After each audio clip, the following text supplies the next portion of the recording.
Hello and welcome to Juris Jargon. Sorry we've had a little bit of a hiatus, but this is your host, David and Will. Things got a little bit busy with our separate works and just had to take care of that. Just a reminder, we're not attorneys, so if you have any specific legal issues, please seek out an attorney in your area. And let's get into the show. Right, so the first case we wanted to talk about today, something that's developed and for the most part concluded, at least the public portion of it, during our absence, was House member Katie Hill. She was the House representative from California's 4th District. She has resigned. We got a little bit of a messy history coming up here. So, apparently, Congresswoman Hill was in a relationship with one of her campaign staffers. When she won in 2018, that staffer started working for her in the congressional office. The thing is that Katie Hill is a self-proclaimed polyamorous bisexual, and so she was also in a relationship with the staffer with the knowledge of her husband at the time.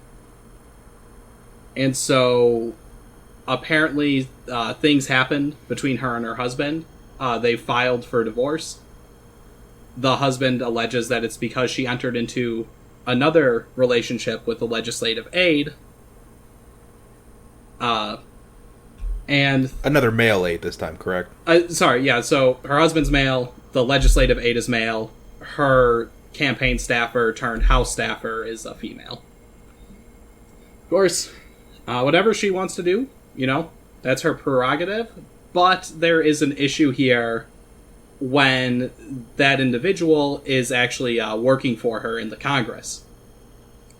A lot of hay's been made. There's been a lot of discussion on how this is persecution for sexual orientation. The issue here isn't that she was in a relationship with one of her staffers. There's a House of Representatives ethics rule, rule number 23, paragraph 18A. Ironically, it's a rule by the House Ethics Committee, which she sat on. The rule states that a member, delegate, or resident commissioner may not engage in a sexual relationship with any employee of the House who works under the supervision of the member, delegate, or resident commissioner. Or, somebody who's employed in a committee they're on.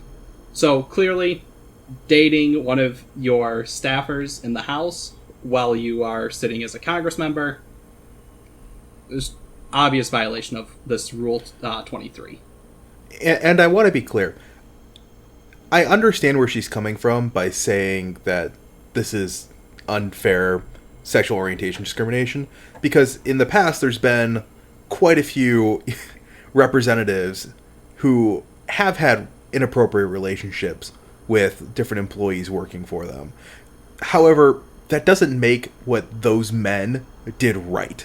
And so the idea that she's going to hide behind something that we all can recognize as a bad thing and say that, well, you're only saying this because I'm female because those men got away from it, kind of ignores the idea that we all thought it was wrong and have moved towards trying our best to eliminate those types of situations, where she's obviously continuing the legacy of men's bad behavior. Right, and, I think that that's more an issue of...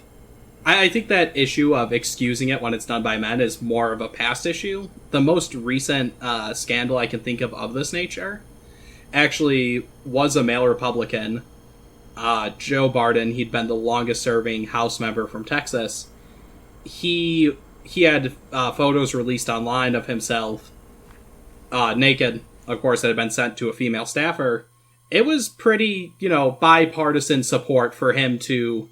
they didn't ask him to resign because it was in 2017, late in 2017. He just didn't seek re-election. That was kind of a political compromise. But it was very clear, and there were many people on both sides pushing for outright resignation. So I don't necessarily see this in the current age I don't necessarily see the claim for sexual orientation discrimination or political opportunism. Oh, I totally agree. I just wanted to say that I understood where she was coming from. I understood the point she was trying to make, right. even if it was a bad one. Right, and historically that's a good point. I think at some point, whataboutism has like an expiration date, in my opinion. I definitely believe whataboutism can be a solid argument politically, but it has an expiration date, and when the last case was treated the same way, with neither of the two, what she claims to be aggravating elements present, I think it loses a lot of steam. Now... Well... Sorry. Absolutely. Absolutely. But, and I think the idea that, well, the whataboutism, if you do something bad, then I'm okay to do something bad. If we want the bad things to stop as a society, which we should, because it's beneficial for our policy not to allow Congress people to take advantage of the workers who are working for them while the taxpayers pay them. If we want that type of behavior to stop, eventually we have to say somebody's got to take it on the chin and say, you know what, I'm not going to be allowed to do the bad thing, even though they were allowed to do the bad thing, because the cycle has to end somewhere. Right. And, well, hold on, let me throw in one more complicating issue on top of this. Katie Hill, Congresswoman Katie Hill, has made claims that her husband should be charged for revenge porn under California state law. And you might be asking... that escalated quickly. The husband, purportedly released by the husband, were several images of the Congresswoman in various nude, compromising positions. Many of them included her young female staffer girlfriend. Yes. And so California does have a revenge porn statute. It is a misdemeanor in California for a person who intentionally distributes the image of the intimate body part or parts of another identifiable person, or any image of that person engaged in, any sexual act. They list several. Under circumstances in which the person agree or understand that the image shall remain private, the person who distributes the image knows or should know that sending it out will cause serious emotional distress, and that the person in the image does suffer that distress. So there's several elements here. I think we can knock a few of them out as pretty clear. First of all, anyone, don't look up these images. I'm not advocating for that, but take our words, they're definitely images of intimate body parts. And they are identifiable, of course. Then there is the question of whether the person distributing the image believed that it would cause serious emotional distress. I do think that this was somewhat reactionary. It definitely has to tie with this messy emotional divorce they seem to be going through. And whether the person suffered that distress, again, that's absolutely a matter for trial, for a jury to see if it was serious emotional distress. I definitely understand in almost any situation how this would be. I think where we get hung up is the circumstances where the person agreed or understood they would remain private. Miss Hill's husband has alleged, in response to her claiming that these images were revenge porn, that she consented to their public release initially because at the time they were taken, when they were still together, they were sharing them on certain Reddit forums designed for people to share pictures such as this of their wives. And so I think this does bring up a couple interesting legal questions, because if we say that we take his allegations as true, that he was allowed to publicly release these images in the first place, the question then becomes, these subsequent releases, would those be covered by the revenge porn statute? And if so, how does that quite work? Because I'm sure other people on that website, once you've posted them, can do whatever they like with them. They can take them, they can share them. So is it limited to that he can no longer do anything else with those images? How does that quite work? So, again, the statute as written, I don't see that working, because it does allow you to publish the images with the person's consent if there is no understanding that they'll remain private. And so once he publishes them in a public forum, they are public information, unfortunately. It is possible that the courts could create or interpret some sort of clawback provision. You see those in other laws. But that might be a bit of judicial activism, depending on who you ask. And also, there's no evidence here, or at least no allegations yet, that she tried to get these taken down or removed in between when they were posted and when her husband redistributed them.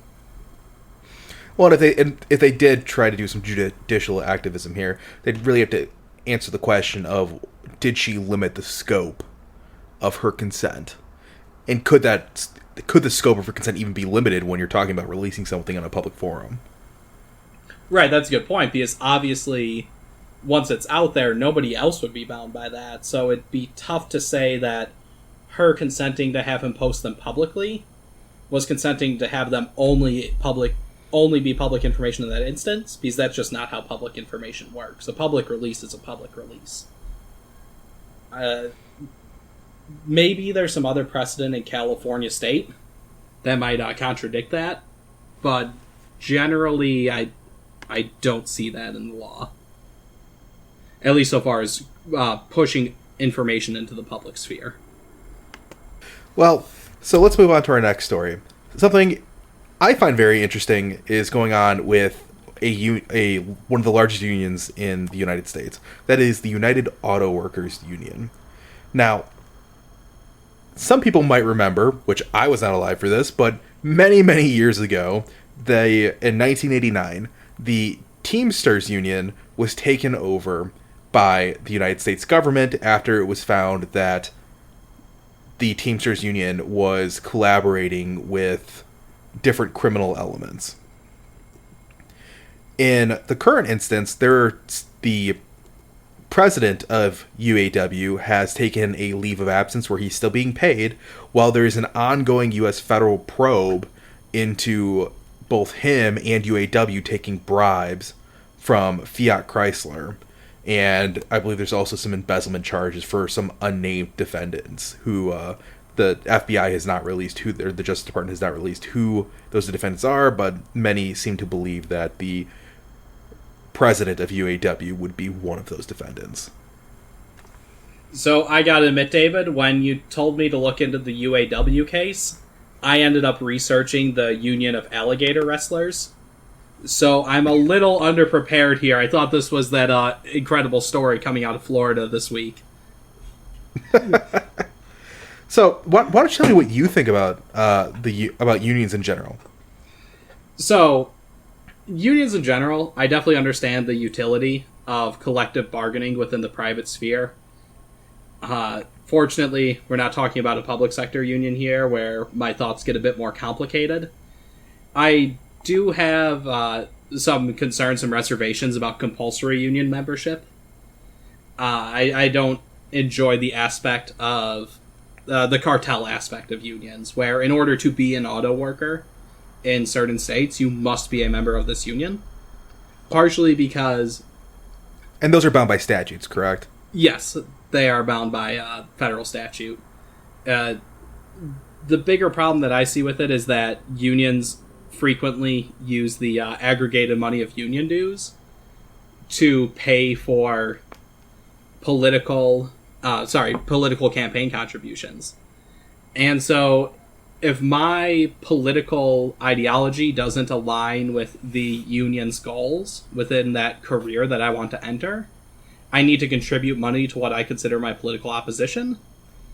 I find that I find that to be potentially a violation of the First Amendment right, freedom of association. I actually have a friend, an acquaintance, let's say. I have an acquaintance that I made recently. He's part of a small group of plaintiffs suing the Texas State Bar over this, because the bar in the state of Texas is making campaign contributions with bar fees. That is very interesting, but I think this gets a little more complicated than just saying that, you know, a private union is being investigated for corruption, because the fear is that the UAW will be taken over by the government, right? Because that's what they did with the Teamsters Union in 1989, and the Teamsters Union is still not separate from the United States control. The United States appointed a trustee who was meant to watch over and run this union, which is the fear of what they'll do here. The Teamsters still have that? I believe it was in 2015 or 2016 that they began transitioning control away from the United States government to be completed upon 2020. So whether it's still in the United States hands versus back in private hands, supposedly it's going to be finished next year, and then it'll be back in private hands. So you can definitely see how this long-reaching control is definitely concerning, that this private union could be turned into a public union, and upon which I think both of us have some grave concerns about the way public unions behave.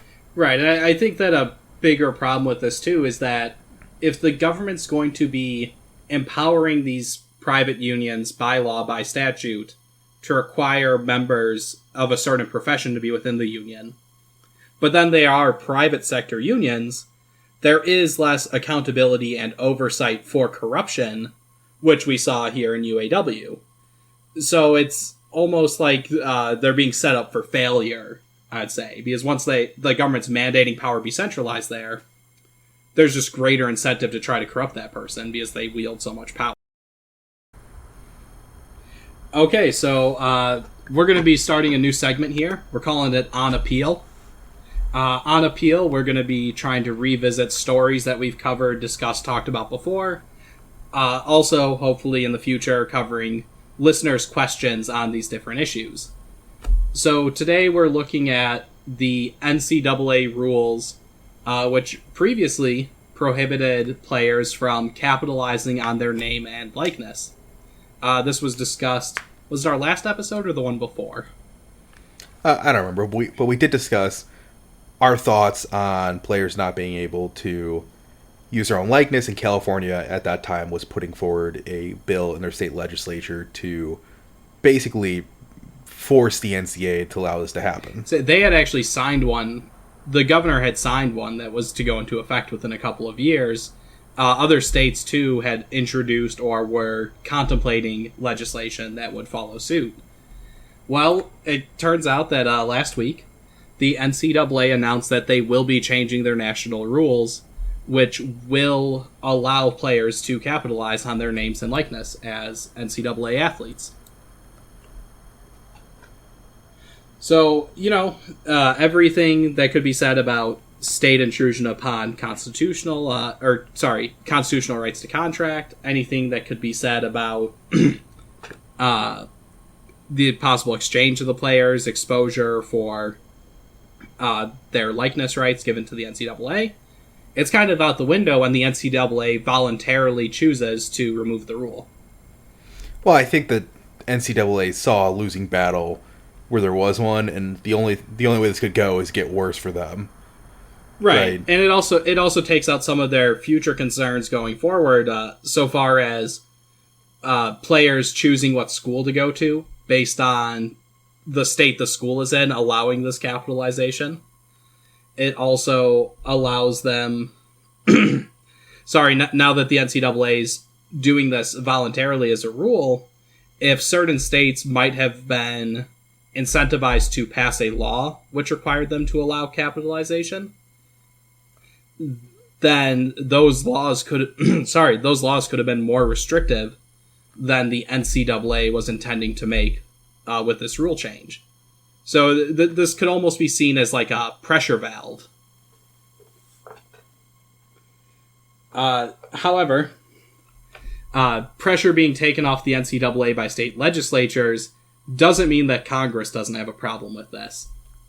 Specifically, one of the senators from North Carolina, Richard Burr, has announced that he plans to introduce a bill in response to this, and according to him, the bill will require scholarships received by athletes to be considered as income for their federal income tax if they choose to capitalize on their name and likeness. Which, I don't know about you, I have a lot of concerns about this.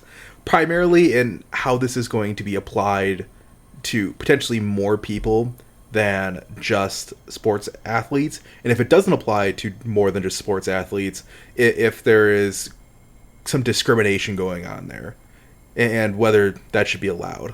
Because primarily I'm concerned with the idea that no other party outside of scholarships for room and board, I believe, still are allowed to be federally taxed. But yeah, outside, I think there's a distinction between scholarships versus stipends, but otherwise, generally, yes. If it's going to pay for your tuition, not taxable. which is what we're talking about in this instance. That right. The representatives want to tax the money given for tuition. My concerns are that if I, as a non-sports player, were to open a business that obviously is going to use my likeness because I go to XYZ school and my name is such and here's my credential, this is why I'm good at my job, please come to my store, please come get my service, and I put myself out there, I'm doing the same thing an athlete would do. I'm using my services and my likeness to get people to pay me money. But I'm not going to be taxed for my tuition, or are we saying that all students now are going to be taxed on what they got for tuition? Is that really what we're suggesting now? Right, and we have this too with, what do they call them? Social media influencers. They are people who make a living based entirely on their name and likeness.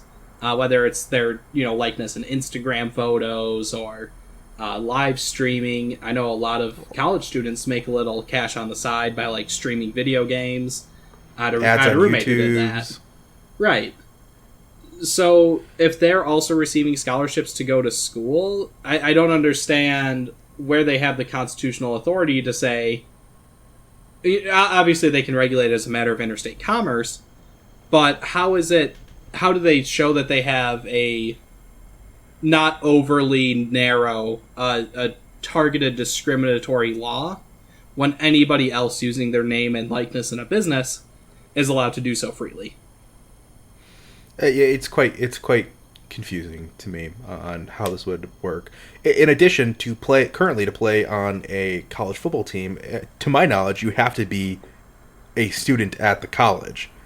So, I think the argument against what we've said would be, well, they have been provided a benefit in the form of tuition in exchange for playing this sport. So we're going to treat it as such. We're going to treat it as compensation, consideration for our contract.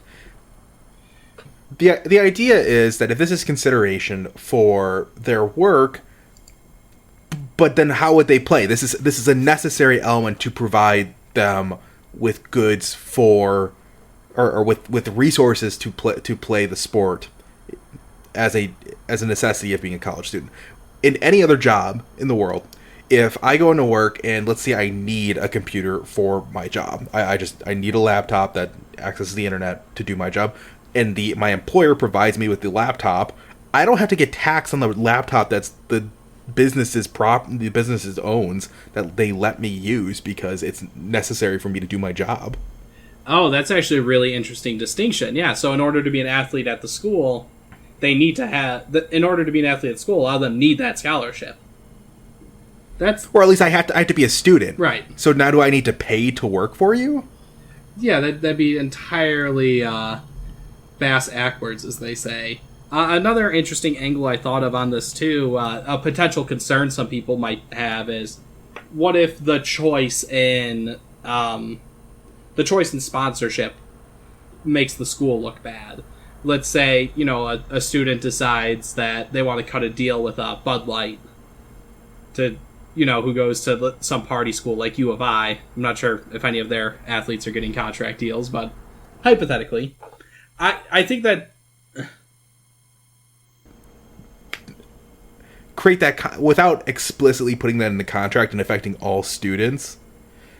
I don't know how the school would affect what jobs their students can take. That's essentially what we're talking about. I guess they could create something specifically in the contract for athletes. Well, yeah, that's what I was going to get at. The NCAA's rule change wouldn't affect the school's imposition of some sort of honor code, if that's what they wanted to do. Additionally, by choosing to allow this monetization on likeness and name, like I mentioned earlier, they are probably going to be preserving a lot of their discretion in how exactly they enforce that. So I don't necessarily think it's out of the realm of reason that the NCAA could put in such a regulation, since by, kind of laying off the pressure from state legislatures, they'll probably preserve themselves a bit more control. I mean, momentarily. I think if the NCAA tries to be too controlling in that aspect, they might find themselves back in the situation where states are. Well, yeah, I think there's definitely like a policy consideration line that a lot of people could get behind. Like, if they're not doing ads for Marlboro and Budweiser, people are going to lay off. If the NCAA is saying, you can do ads for Nike but not Under Armour, then the state legislatures might want to try to step back in. All right, so moving on to our last section for today. We're starting another new segment, 2 new segments in one episode. How thrilling. Vocabulary voir dire. And, the concept here is that we're going to pick different kind of legal terminology unrelated to any news or current events. And, just things that we might hear come up in common parlance that people might not know exactly what it means. So for our first vocabulary voir dire, we're going to look at the term voir dire. So voir dire. Voir dire is the idea that when attorneys are going to go to trial, that they need to get different jurors to take part in that trial. And so voir dire is the concept that allows attorneys to ask jurors different questions to elicit different preferences, different life experience, to decide whether or not they think that these jurors would be good fits for their client. And it is an adversarial process, even this part of it. So attorneys want to get jurors who they believe will be sympathetic to their client. Now, each attorney, and I believe this is the same in every state, and I believe this number's right, but I believe it's 5. Each attorney gets 5 vetoes, if I remember correctly, or something like that. So that's the federal rule in every state, I believe. I think that some states are more provide a greater allowance. And basically the idea is that for any reason whatsoever, the attorneys can use those 5 vetoes, barring specific uses for protected groups, like the color of your skin, sexual orientation, your gender, things like that. Those are the only reasons the attorneys are not allowed to use their vetoes. Those are called in the system peremptory challenges, but veto, I think, is like the more common word. It just makes more sense. Yeah, exactly. But there's also other ways to prevent specific witnesses from getting, jurors from getting to the trial. And that is a dismissal for cause, generally. Right. And, dismissal for cause is generally, generally what they're looking for is somebody who both sides agree cannot be an objective witness. Somebody who, whatever their background is, the common example usually is another trial attorney. No trial attorney is going to want a trial attorney sitting on their jury. I've heard cases of trial attorneys just, when they get up there and they ask what you do and you say, I'm a trial attorney, the judge will turn to them and say, you can go home for the day. Nobody in this court is going to want you. Well, it's not even just trials attorney. I've seen it where it's any attorney. If you're an attorney for real estate, for finance, and you're in a criminal trial, they'll still try to kick you out because they don't want you there. Because the fact is, you went to law school, you understand how to view a case, you understand the argumentative process, and the fact is that when you say you're an attorney to the other jurors, they are going to see you as an authority figure. That means when you go back to that jury room to deliberate, your word is going to hold more weight than everybody else's. And they're going to view your analysis as more valuable than perhaps the other jurors or perhaps even their own. And so we want to prevent basically them, shanghaiing the jury proceedings. And the other issue, too, is that generally a jury is just deciding the facts of the case. They are trying to determine whose testimony they believe, which evidence they think is actually representative to make something more or less likely to be true. And there's kind of a question of, is this attorney going to be kind of able to compartmentalize their mind and not think about the legal aspects and just focus on the fact? Which is much easier with people who aren't attorneys, because the judge at the end of the trial will tell you what the law is, and usually they do that through jury charges, which is the the plaintiff and the defendant, or the state, just depends on the criminal or civil, will give the judge different, usually standard, but sometimes not, jury instructions to which usually include the law. Right, and that's the most common one that lawyers like to talk about, because we get to say, yeah, probably never going to sit on a jury, but there are other causes you could be dismissed for, such as relation or a past relationship with one of the parties in a case. You're not or going past experience. Right, even if you just went to high school with one of the two people on trial. I was discussing more like your inability to be impartial. So, right. Well, if I went to high school with a guy, then if I went to high school with a defendant, let's say, the prosecution's going to say, well, if they were buddies in high school, how's he going to convict them? Well, there's that, and there's also, like I was trying to get at, is that if you had a family member who passed away from a drunk driver or something like that, in the case that you're about to potentially sit on, involves a drunk driver, accident in which someone passes away. Right, or if you're a victim of, like, robbery, and it's a robbery case. You might be incapable of being impartial. Right, and now, I feel like maybe people think we're getting a bit more into peremptory. Peremptory, those distinctions tend to be more along the lines of, let's say that it's like a sex crime of some sort. Typically, the defense attorney will try to use their peremptory challenges to get women off the jury, for example. It just to consider, or maybe fathers, if it was like a younger woman who was the victim. Right there, like, they don't need to explain why. It's just their suspicion that they might be prejudiced against the case, versus, if they were a victim of the violent crime, then they can be dismissed for cause. Sure.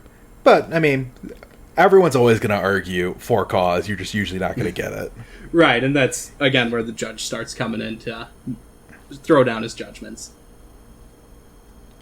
All right, well, I think that's the end of today's show. Thank you, guys. I know it was a little bit shorter of a show, but, just wanted to ease back in after a little hiatus. Our works have started to slow down, so we should be able to get back on a regular schedule.